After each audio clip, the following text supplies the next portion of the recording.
ভাই ধন্যবাদ মিডিয়া পার্সনকে। আমরা আজকে আথরামোড়া দেখো 35 বছর 30 বছর বামফ্রন্ট সরকার একটা জিনিস পাইনি। আথরামোড়া গরিব মানুষ একটা জিনিস পাইনি, বুঝলি।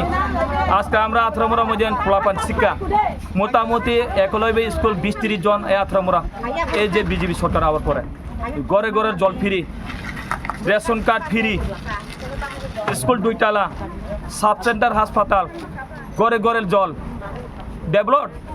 এটাই ডেভেলপ চাই বিজেপি সরকার, গ্রামের লোক এটা চাই।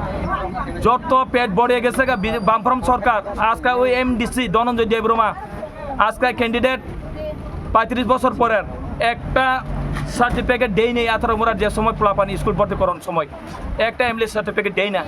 বাড়ি ঢুকতে হলে টিকিট কাটন লাগে, এ সময় টিকিট বুঝলি।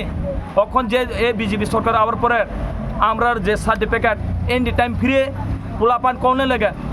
পোলাপান এমন যে সব স্কুল মধ্যে আমরা একলব্য ভর্তি পোলাপান, রেশন কার্ড ফ্রি, জল ফ্রি, মোটামুটি রাস্তা স্কুল ডেভেলপ সব হইতেছে। আমরা আথরামোড়া এলে গ্রাম লোক আজকে আইছি।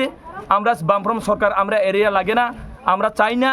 আমরা লাগে মোদী সরকার, আমরা লাগে এই পদ্মবার এই বিজেপি সরকার আমরা চাই। 29 কৃষ্ণপুর এই আথরামোড়া এলাকার গরিব লোক এটা চাই। ধন্যবাদ। এলাকাটার নাম কি দাদা? আথরামোড়া এই যে স্পষ্ট জায়গার নাম হচ্ছে 41 মাইল রায়হামচাপাড়া। এই পঞ্চায়েত হচ্ছে আথরামোড়া পঞ্চায়েত 43 মাইল।